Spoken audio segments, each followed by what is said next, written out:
नमस्कार, मैं हरीश चौहान और आप देख रहे हैं सामाजिक कहानियाँ चैनल।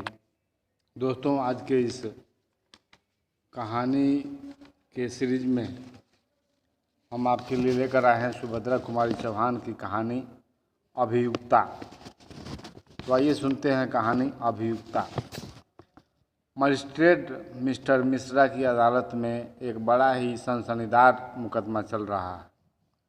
अदालत में खूब भीड़ रहती है। मामला एक 20 बरस की युवती का है जिस पर बैरिस्टर गुप्ता के लड़के के गले से सोने की जंजीर चुराने का अपराध लगाया गया है। एक तो वैसे ही किसी स्त्री के अदालत में आते ही न जाने कहां से अदालत के आसपास मनुष्यों की भीड़ लग जाती है, और यदि कहीं स्त्री सुंदर हुई फिर तो भीड़ के विषय में कहना ही क्या है। आदमी इस तरह टूटते हैं जैसे उन्होंने कभी कोई स्त्री देखी ही न हो। इसके अतिरिक्त मज़ेदार बात यह भी थी कि बैरिस्टर गुप्ता इस मामले में गवाही देने के लिए अदालत में आए थे। बैरिस्टर गुप्ता शहर के मशहूर बैरिस्टर हैं। शहर का बच्चा बच्चा उन्हें जानता है। सरकारी अफसर उनके घर जुआ खेलते हैं।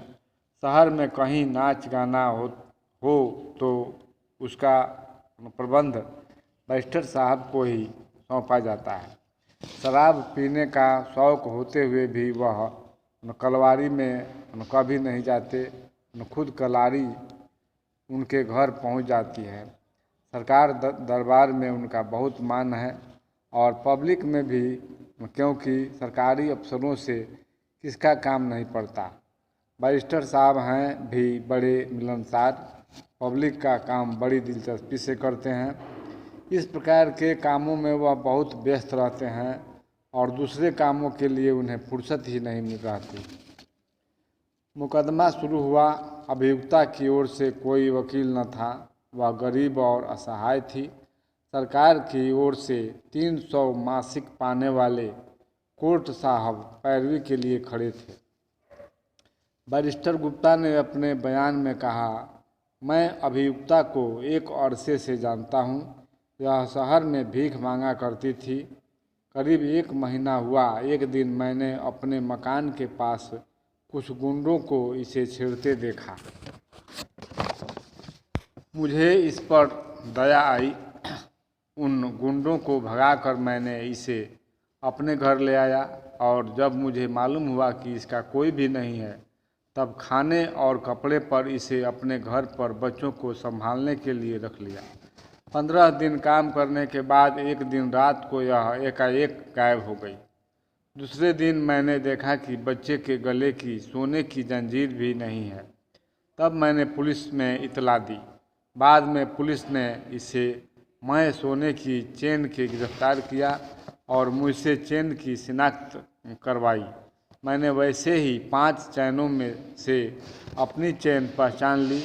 अदालत की टेबल पर रखी हुई चैन को हाथ में लेकर बैरिस्टर गुप्ता ने कहा, यह चैन मेरी है, मैंने खुद इसे बनवाई थी।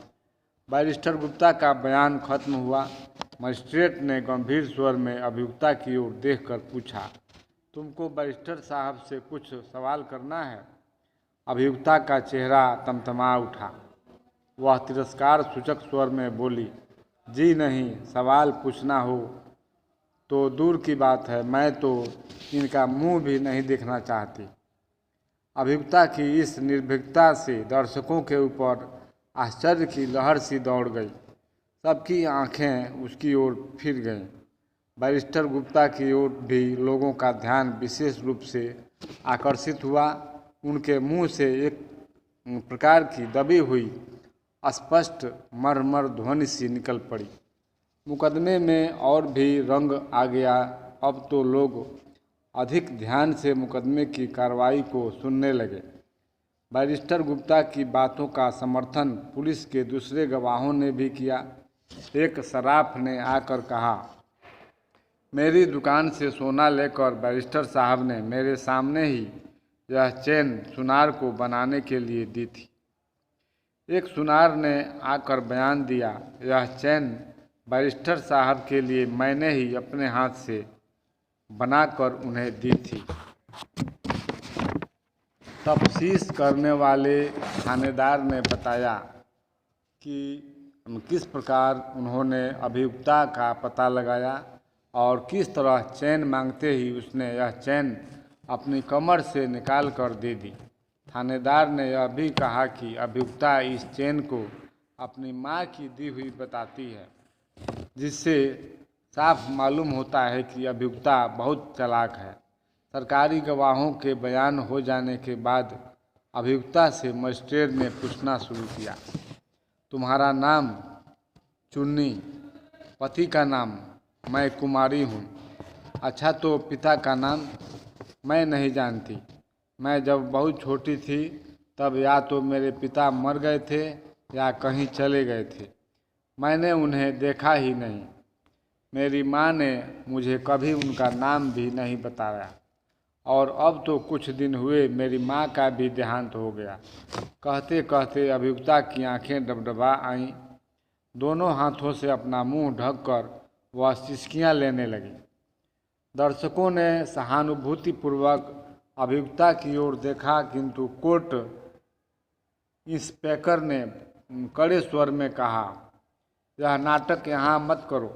जो कुछ साहब पूछते हैं उसका जवाब दो। अभियुक्ता ने अपने को संभाला और आंखें पोंछकर मजिस्ट्रेट की ओर देखने लगी। मजिस्ट्रेट ने फिर पूछा, तुम्हारा पेशा क्या है? मैं मजदूरी करती हूँ और जब काम नहीं मिलता तो भीख मांगती हूँ, अभियुक्ता ने कहा। मजिस्ट्रेट ने प्रश्न किया, रहती कहाँ हो? जहाँ जगह मिल जाती है। तुमने बैरिस्टर गुप्ता के घर नौकरी की थी? जी हाँ। यह चैन तुमने उनके बच्चे के गले से चुराई? चैन को हाथ में लेकर मजिस्ट्रेट ने पूछा। अभियुक्ता ने बैरिस्टर गुप्ता की ओर देखा। उसकी इस दृष्टि से घृणा और क्रोध टपक रहे थे। फिर उसने मजिस्ट्रेट की ओर देखकर दृढ़ता से कहा, मैंने जंजीर चुराई नहीं, यह मेरी ही है। यह सुनते ही बैरिस्टर गुप्ता के मुंह से व्यंग्यपूर्ण उपहास की हल्की हंसी निकल गई। इस व्यंग से अभियुक्ता का चेहरा क्षोभ से और भी लाल हो उठा। उसने विक्षिप्त क्रोध के स्वर में कहा, मैं फिर कहती हूँ कि जंजीर मेरी है। मेरी माँ ने मरते समय यह मुझे दी थी और कहा था कि यह तेरे पिता की यादगार है, इसे संभाल के रखना। मजिस्ट्रेट साहब ने पूछा, तुम बैरिस्टर साहब के घर से रात को भाग गई थी? कुछ क्षण के लिए अभियुक्ता चुप सी हो गई। आहत अपमान उसके चेहरे पर तड़प उठा। फिर कुछ सोचकर वह गंभीर स्वर में बोली, जी हाँ, मैं बैरिस्टर साहब के घर से भागी। पहले जब इन्होंने मुझे गुंडों से बचाकर अपने घर में आश्रय दिया था, तब मेरे हृदय में इनके लिए श्रद्धा और कृतज्ञता के भाव थे, परंतु वे धीरे धीरे घृणा और तिरस्कार में बदल गए। मैंने देखा कि बैरिस्टर साहब की खुद की नीयत ठिकाने नहीं है। वह मुझे अपनी वासना का शिकार बनाने पर तुले हुए हैं। धीरे धीरे वह मुझे हर तरह की लालच दिखाने लगे और धमकियां देने लगे। एक दिन इसी तरह की छीना झपटी में उन्होंने मेरी यह सोने की जंजीर देख ली थी। इसीलिए चोरी का झूठा इल्ज़ाम लगाने का इन्हें मौका मिला। मैं चोरी के डर के मारे कभी जंजीर को गले में नहीं पहनती थी, सदा कमर में खोसे रहती थी। अभियुक्ता का बयान सुनते ही अदालत में सन्नाटा छा गया। किसी को भी उसके बयान में किसी तरह की बनावट न मालूम हुई।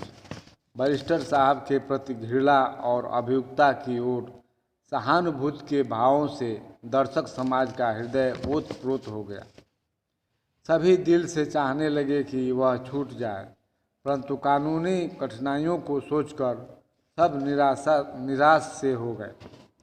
चैन उसकी होते हुए भी भला बेचारी इस बात का सबूत कहाँ से देगी कि चैन उसी की है। सफाई की पेशी का दिन आया। आए तो अदालत में दर्शकों की भीड़ के कारण तिल भर भी जगह खाली न थी। प्रत्येक चेहरे पर उत्सुकता छाई थी। कौन जाने क्या होता है, कहीं बेचारी की चैन भी छीने और जेल भी भेजी जाए। यह न्यायालय तो केवल न्याय के ढोंग के लिए ही होते हैं। न्याय के नाम से सरासर अन्याय होता है। अदालतें धनवानों की ही हैं, गरीबों की नहीं। इस प्रकार की अनेक आलोचनाएं कानाफूसी के रूप में दर्शकों के मुंह से निकल रही थी। अंत में मजिस्ट्रेट की आवाज़ से अदालत में निस्तब्धता छा गई। उन्होंने अभियुक्ता से पूछा, क्या तुम इस बात का सबूत दे सकती हो कि यह चैन तुम्हारी ही है? जी हाँ। क्या सबूत है? तुम्हारे कोई गवाह है? मेरा सबूत और गवाह वही चैन है। अभियुक्ता ने चैन की ओर इशारा करते हुए कहा। सबने संदेश सूचक सिर हिलाया। सोचा शायद यह लड़की पागल हो गई है। मजिस्ट्रेट ने पूछा, वह कैसे? अब उनकी दिलचस्पी और बढ़ गई थी। चैन मेरे हाथ में दीजिए, मैं आपको बतला दूंगी। मजिस्ट्रेट के इशारे से कोर्ट साहब ने चैन उठाकर अभियुक्ता के हाथ में दे दी। चैन दो लड़ी थी और उसके बीच में एक हृदय के आकार का छोटा सा लॉकेट लगा हुआ था, जो ऊपर से देखने में ठोस मालूम पड़ता था, परंतु अभियुक्ता ने उसे इस तरह दबाया कि वह खुल गया। उसे खोलकर उसने मजिस्ट्रेट साहब को दिखलाया। फिर बोली, यही मेरा सबूत है, यह मेरे पिता की तस्वीर है। मजिस्ट्रेट ने उत्सुकता से वह लॉकेट अपने हाथ में लेकर देखा और देखते ही रह गए। लॉकेट के अंदर एक 20 वर्ष के युवक का फोटो था। मजिस्ट्रेट ने उसे देखा। उनकी दृष्टि के सामने से अतीत का एक धुंधला सा चित्रपट फिर गया। 20 वर्ष पहले वह कॉलेज में बीए फाइनल में पढ़ते थे। उनके मेस की महाराजिन बुढ़िया थी, इसलिए कभी कभी उनकी नातिन भी रोटी बनाने आ जाया करती थी। उसका बनाया हुआ भोजन बहुत मधुर होता था। वह थी भी बड़ी हंसमुख और भोली। धीरे धीरे वह उसे अच्छी अच्छी चीज़ें देने लगे। छिप छिप कर मिलना जुलना भी आरंभ हुआ। वह रात के समय बुढ़िया महाराजिन और उसकी नातिन को उसके घर भी पहुंचाने जाने लगे। एक रात को वह लड़की अकेली थी। चांदनी रात थी और बसंती हवा भी चल रही थी। घने वृक्षों के नीचे अंधकार और चांदनी के टुकड़े आंख मिचौनी खेल रहे थे। वहीं कहीं एकांत स्थान में उन्होंने अपने आप को खो दिया। कॉलेज बंद हुआ और विदाई का समय आया। उस रोती हुई प्रेयसी को उन्होंने एक सोने की चैन मैं फोटो वाले लॉकेट के अपनी यादगार में दी। सिसकियों और हृदय स्पंदन के साथ बड़ी कठिनाई से वह विदा हुए। यह उनका अंतिम मिलन था। उसके बाद वह उस कॉलेज में पढ़ने के लिए नहीं गए, क्योंकि वहाँ ला क्लास नहीं था। वह धीरे धीरे उन सब बातों को स्वप्न की तरह भूल गए। किंतु आज इस लॉकेट ने उनके उस प्रणय के परिणाम को उनके सामने प्रत्यक्ष लाकर खड़ा कर दिया। उन्होंने सोचा, तो क्या यह मेरी ही? इतने में लॉकेट उनके हाथ से छूटकर टेबल पर खट से गिर पड़ा। उसकी आवाज़ से वह चौंक से पड़े। दर्शक भी चौंक उठे। मजिस्ट्रेट ने सिर नीचा किए हुए कहा, अभियुक्ता निर्दोष है, उसे जाने दो। यह कहते हुए वह तुरंत उठकर खड़े हो गए, जैसे न्यायाधीश की कुर्सी ने उन्हें काट खाया हो। अभी आप सुन रहे थे सुभद्रा कुमारी चौहान की कहानी अभियुक्ता। दोस्तों, वीडियो पसंद आए तो हमारे चैनल को सब्सक्राइब जरूर कीजिएगा। वीडियो को लाइक और शेयर करना मत भूलिए। धन्यवाद।